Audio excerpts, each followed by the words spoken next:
ಎಲ್ರಿಗೂ ನಮಸ್ಕಾರ. ಲೋಹಿತಾ ರೆಸಿಪೀಸ್ಗೆ ನಿಮ್ಮೆಲ್ರಿಗೂ ಸ್ವಾಗತ. ನಾನಿವತ್ತು ಮಾಡ್ತಿರೋ ರೆಸಿಪಿ ನುಗ್ಗೆಕಾಯಿ ಸಾಂಬಾರು. ತುಂಬ ರುಚಿಯಾದ, ಪ್ರತಿಯೊಬ್ಬರು ಇಷ್ಟಪಡುವಂಥ ನುಗ್ಗೆಕಾಯಿ ಸಾಂಬಾರು. ನಾವು ಇದನ್ನು ಈಗ ಹೇಗೆ ಮಾಡೋದು ಅಂತ ನೋಡ್ಕೊಳ್ಳೋಣ. ಅದಕ್ಕಿಂತ ಮೊದಲು ನೀವೇನು ನಮ್ಮ ಚಾನಲ್ನ ಸಬ್ಸ್ಕ್ರೈಬ್ ಮಾಡಿಲ್ಲ ಅಂದರೆ ಸಬ್ಸ್ಕ್ರೈಬ್ ಮಾಡ್ಕೊಳ್ಳಿ, ಲೈಕ್ ಮಾಡಿ, ಶೇರ್ ಮಾಡಿ ಆ್ಯಂಡ್ ಕಮೆಂಟ್ ಮಾಡಿ. ಈಗ ನುಗ್ಗೆಕಾಯಿ ಸಾಂಬಾರು ಹೇಗೆ ಮಾಡೋದು ಅಂತ ತಿಳ್ಕೊಳ್ಳೋಣ. ಮೊದಲಿಗೆ ನಾನಿಲ್ಲಿ 3 ನುಗ್ಗೆಕಾಯಿನ ಕಟ್ ಮಾಡಿ ಚಿಕ್ಕ ಚಿಕ್ಕದಾಗಿ ಕಟ್ ಮಾಡಿ ಇಟ್ಕೊಂಡಿದ್ದೀನಿ. ಎಷ್ಟು ಸೈಜು ಸಾಕು ಅನಿಸುತ್ತೆ, ನಿಮ್ಗೆ ಎಷ್ಟು ಬೇಕಷ್ಟು ಕಟ್ ಮಾಡ್ಕೋಬೋದು. ನಂತರ ನಾನಿಲ್ಲಿ 3/4 ಬೌಲಷ್ಟು ಬೇಳೆ ತೊಗೊಂಡಿದ್ದೀನಿ. ನೆನೆಸ್ಕೊಂಡು ತೊಗೊಂಡಿದ್ದೀನಿ. ಬೇಳೆನ ಚೆನ್ನಾಗಾಗುತ್ತೆ ನೆನೆಸ್ಕೊಂಡು ತೊಗೊಂಡ್ರೆ. ಸ್ವಲ್ಪ ತೊಳೆದು ಇಟ್ಕೊಂಡಿದ್ದೆ. ನಂತರ ಇದಕ್ಕೆ 3 ಟೊಮೊಟೊ, ದೊಡ್ಡ ಗಾತ್ರದಲ್ಲಿ, ಒಂದು ದೊಡ್ಡದು 2 ಸಣ್ಣ ಟೊಮೊಟೊ ತೊಗೊಂಡಿದ್ದೀನಿ. ಆಮೇಲೆ ಬೆಳ್ಳುಳ್ಳಿ, ಒಂದು ಬೆಳ್ಳುಳ್ಳಿನ ಸಿಪ್ಪೆ ಬಿಡಿಸಿ ಇಟ್ಕೊಂಡಿದ್ದೀನಿ. ಸ್ವಲ್ಪ ಕೊತ್ತಂಬರಿ, ರುಚಿಗೆ ತಕ್ಕಷ್ಟು ಉಪ್ಪು, ಒಗ್ಗರಣೆಗೆ 1 ದೊಡ್ಡ ಈರುಳ್ಳಿ ಮತ್ತು ಕರಿಬೇವು, 2 ಒಣಮೆಣಸಿನ್ಕಾಯಿ, ಸಾಸಿವೆ ಮತ್ತು ಖಾರಕ್ಕೆ ತಕ್ಕನಷ್ಟು ಖಾರದ ಪೌಡರು. ನಾನಿಲ್ಲಿ 1.5 ಟೀ ಸ್ಪೂನ್ ಹಾಕ್ಕೊಳ್ತಿದ್ದೀನಿ. ಮತ್ತು ನಂತರ ಸಾಂಬಾರು ಪುಡಿನ ನಾನಿಲ್ಲಿ 2 ಟೀ ಸ್ಪೂನಷ್ಟು ಹಾಕ್ಕೊಳ್ತಿದ್ದೀನಿ. ಹಾಗೆ ಸ್ವಲ್ಪ ಹಸಿ ಕೊಬ್ಬರಿ, ನಂತರ 1/4 ಟೀ ಸ್ಪೂನಷ್ಟು ಅರಿಶಿನ ಪೌಡ್ರ್ ಮತ್ತು ಎಣ್ಣೆ. ಬನ್ನಿ ಹೇಗೆ ಮಾಡೋದು ಅಂತ ನೋಡ್ಕೊಂಬರೋಣ. 2 ಲೋಟ ನೀರು ಹಾಕ್ಕೊಳ್ತೀನಿ. 2 ಲೋಟ ನೀರು ಹಾಕಿದ್ರೆ ಅದರೊಳಗೆ ಬೇಳೆ ಹಾಕಿದ ನಂತರ ಆಮೇಲೆ ನಾನಿಲ್ಲಿ ಚಿಕ್ಕದಾಗಿ ಕಟ್ ಮಾಡ್ಕೊಂಡಿರೋ ಟೊಮೊಟೊನ ಹಾಕ್ತೀನಿ. ನಂತರ ಇದಕ್ಕೆ ಸ್ವಲ್ಪ ಎಣ್ಣೆನ ಹಾಕ್ಕೊಳ್ತಿದ್ದೀನಿ. ಎಣ್ಣೆ ಹಾಕೋದ್ರಿಂದ ಬೇಗ ಬೇಳೆ ಬೇಯುತ್ತೆ. ಇದಕ್ಕೆ ನಾನು ನುಗ್ಗೆಕಾಯಿ ಹಾಕ್ತಿಲ್ಲ. ನೀವು ಕಂಟಿನ್ಯೂ ಕೊನೆಯವರೆಗೂ ವಿಡಿಯೋ ನೋಡಿ.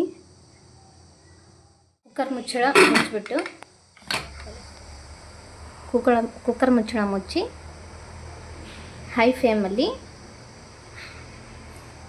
ಒಂದು 2 ವಿಸಿಲ್ 3 ವಿಸಿಲ್ ಬಂದರೆ ಸಾಕಾಗುತ್ತೆ. ಬೇಳೆ ಬೇಯೋವಷ್ಟು. ಬೇಳೆ ಟೊಮೊಟೊ ಬೇಯಕ್ಕಿಟ್ಟ ನಂತರ ಮಿಕ್ಸಿಗೆ ಹಾಕೊಳ್ಳೋಣ. ಮಿಕ್ಸಿಗೆ ಕೊತ್ತಂಬರಿ ಮತ್ತು ಬೆಳ್ಳುಳ್ಳಿ,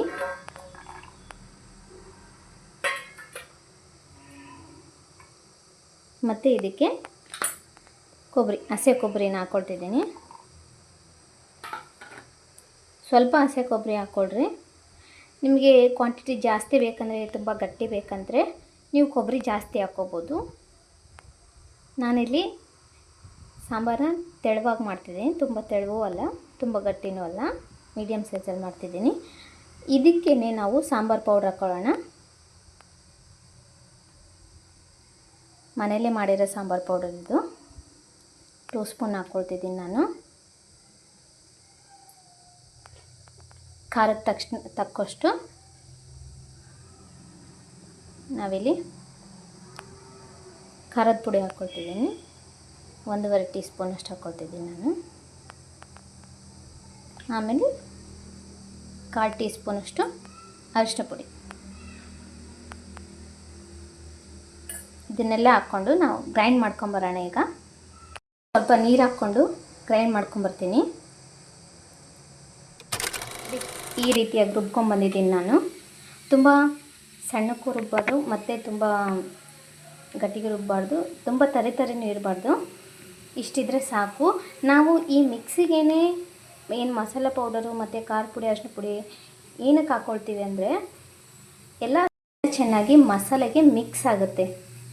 ಆವಾಗ ಸಾಂಬಾರು ತುಂಬ ಟೇಸ್ಟಿಯಾಗಿರುತ್ತೆ. ಹಾಗಾಗಿ ನೀವು ಏನು ಕೊಬ್ಬರಿ ಮಿಕ್ಸಿ ಮಾಡ್ಕೊಳ್ತೀರಾ ಅದ್ರ ಜೊತೆಗೆ ಎಲ್ಲ ಪೌಡರ್ನ ಹಾಕ್ಕೊಂಡು ಮಿಕ್ಸಿ ಮಾಡ್ಕೊಳ್ಳೋದ್ರಿಂದ ತುಂಬ ಚೆನ್ನಾಗಿರುತ್ತೆ. ಸಾಂಬಾರು ತುಂಬ ಟೇಸ್ಟಿಯಾಗುತ್ತೆ. ಇವಾಗ ಒಂದು ಒಗ್ಗರಣೆ ಮಾಡ್ಕೊಳ್ಳೋಣ. ಇವಾಗ ನಾನು ಒಲೆ ಮೇಲೆ ಒಂದು ಪಾತ್ರೆ ಕಾಯಕ್ಕೆ ಇಟ್ಕೊಂಡಿದ್ದೀನಿ. ಒಗ್ಗರಣೆಗೆ ಪಾತ್ರೆ ಕಾದ ನಂತರ ಇದಕ್ಕೆ 2 ಸ್ಪೂನ್ ಎಣ್ಣೆನ ಹಾಕ್ಕೊಳ್ತಿದ್ದೀನಿ. ಇದಕ್ಕೆ ಸಾಸಿವೆ ಜೀರಿಗೆ, 1/4 ಟೀ ಸ್ಪೂನ್ ಸಾಸಿವೆ, 1/4 ಟೀ ಸ್ಪೂನ್ ಜೀರಿಗೆನ ಹಾಕ್ಕೊಳ್ತಿದ್ದೀನಿ. ಸಾಸಿವೆ ಚಿಟಪಟ ಅಂತ ಸಿಡಿಬೇಕು.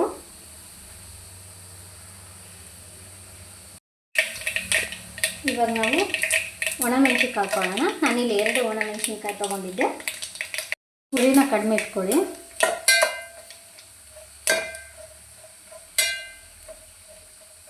ಇದಕ್ಕೆ ಇವಾಗ ಕರಿಬೇವು ಹಾಕ್ಕೊಳ್ತಿದ್ದೀನಿ.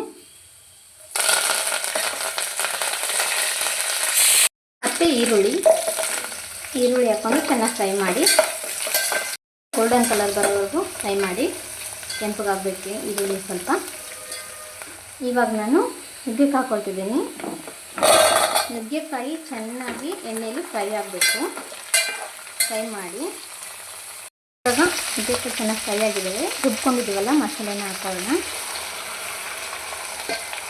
ಚೆನ್ನಾಗಿ ಕೈ ಹಾಕಿ ಒಂದೇ ರೀತಿಯಾಗಿ ನೀವು ನುಗ್ಗೆಕಾಯಿ ಸಾಂಬಾರು ಮಾಡಿ ಬೋರ್ ಆಗಿದ್ದರೆ ಈ ಥರ ಮಾಡಿ ನೋಡಿ, ಟ್ರೈ ಮಾಡಿ.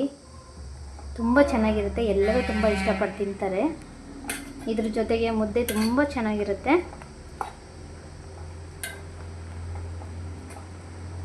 ಮಾಡಿ ಹೇಳಿ ನನಗೆ ಹೇಗಿದೆ ಅಂತ ಕಮೆಂಟ್ ಮಾಡಿ ತಿಳಿಸಿ ಪ್ಲೀಸ್.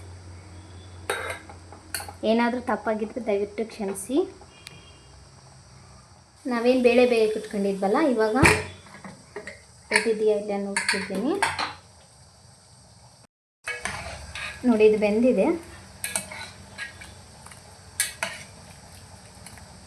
ಇದನ್ನು ಸ್ವಲ್ಪ ಹಸಿಯೋಣ. ಹಸ್ಕೊಂಡಾಗಿದೆ. ಇವಾಗ ಇದನ್ನು ಸಾಂಬಾರಿಗೆ ಆ್ಯಡ್ ಮಾಡ್ಕೊಳ್ಳೋಣ. ಸಾಂಬಾರಿಗೆ ಹಾಕ್ಕೊಳ್ಳೋಣ. ಚೆನ್ನಾಗಿ ಕುದೀತಿದೆ. ಇವಾಗ ಬೇಳೆನ ಟೊಮೊಟೊ ಎಲ್ಲ ಮಸ್ಕೊಂಡು ಹಾಕ್ಕೊಳ್ತಿದ್ದೀನಿ. ಮಿಕ್ಸ್ ಮಾಡಿ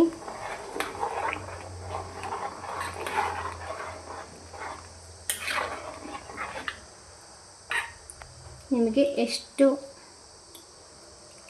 ತೆಳ್ಳಗೆ ಬೇಕು ಅಥವಾ ಗಟ್ಟಿ ಬೇಕು ಅಷ್ಟು ನೀರು ಹಾಕ್ಕೊಳ್ಳಿ. ಇಲ್ಲಿ ಅರ್ಧ ಲೋಟ ನೀರು ಹಾಕ್ಕೊಳ್ತಿದ್ದೀನಿ, ಯಾಕಂದರೆ ಇನ್ನೂ ಕುದಿಬೇಕಲ್ಲ ಅದು, ಹಾಗಾಗಿ. ಇವಾಗ ಇದನ್ನು ಮುಚ್ಚಿಡ್ತಿದ್ದೀನಿ. ಚೆನ್ನಾಗಿ ಕುದಿಬೇಕು, ನುಗ್ಗೆಕಾಯಿ ಎಲ್ಲ ಬೇಯಬೇಕದು. ಮುಚ್ಚಿಡ್ತಿದ್ದೀನಿ. ಒಂದು 10 ನಿಮಿಷಗಳ ಕಾಲ ಬೇಯಿಸಿ. ನೋಡಿ, ಈಗ ಬೆಂದಿದೆ. ಇಷ್ಟಾದರೆ ಸಾಕು.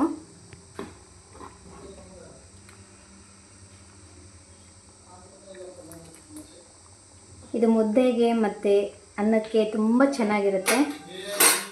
ಟ್ರೈ ಮಾಡಿ ಹೇಳಿ ಹೇಗಿದೆ ಅಂತ. ತುಂಬ ಚೆನ್ನಾಗಿರುತ್ತೆ, ಟ್ರೈ ಮಾಡಿ.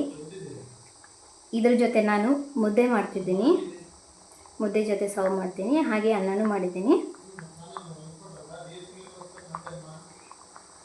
ಈ ವಿಡಿಯೋ ನೋಡಿದ್ದಕ್ಕಾಗಿ ಥ್ಯಾಂಕ್ ಯು ಸೋ ಮಚ್.